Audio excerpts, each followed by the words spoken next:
Hi guys, my name is Chris and you're watching Wrestling Today, so let's start with Ricochet made his much anticipated debut at AEW All In at Wembley Stadium, marking his first appearance since the expiration of his WWE contract. Without the typical 90-day non-compete clause that WWE main roster talent must adhere to, Ricochet was free to join AEW immediately.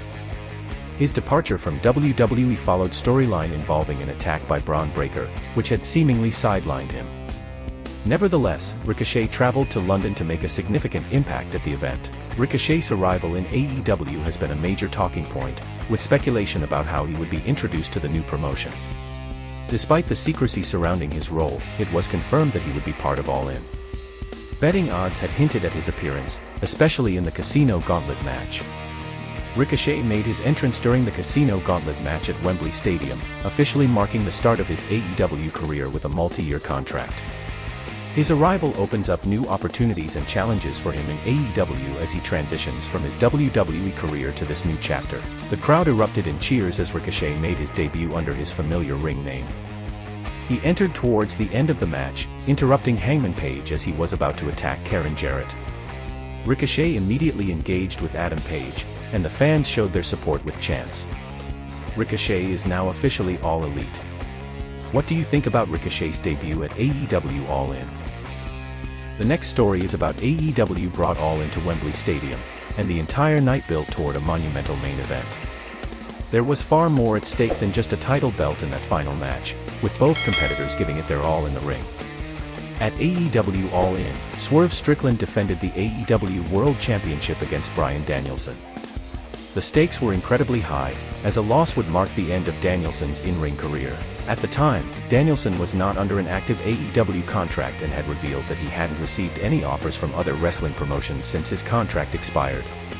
Danielson, a former WWE champion, faced a crucial turning point in his career at Wembley Stadium, where the outcome would not only decide the championship but also determine whether Danielson would continue his wrestling career. Swerve Strickland entered the match as the reigning AEW World Champion.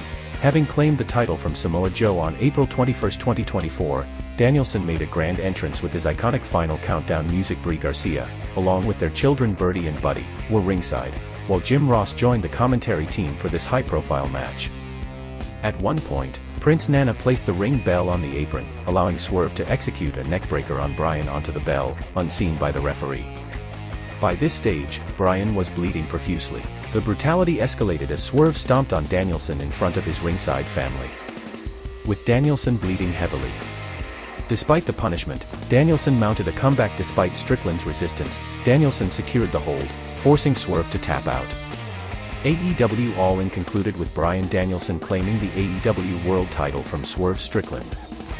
What did you think of AEW All In's booking? Did Bryan Danielson vs. Swerve Strickland steal the show at Wembley Stadium?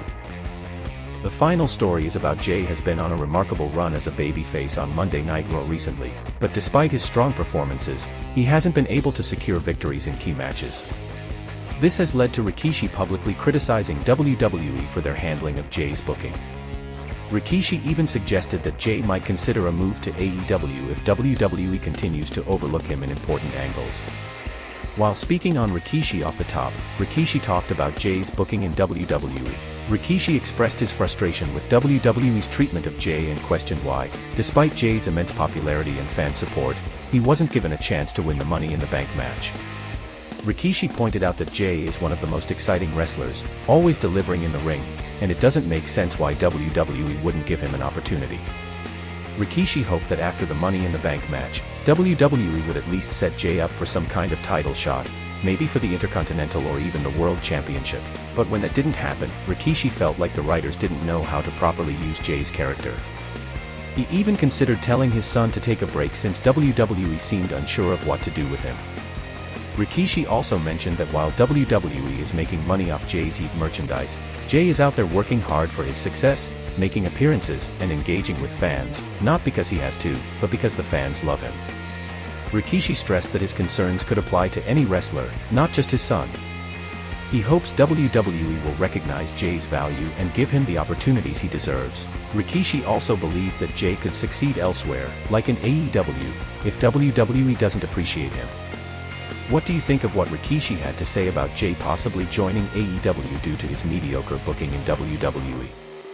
Thanks guys for watching and please subscribe.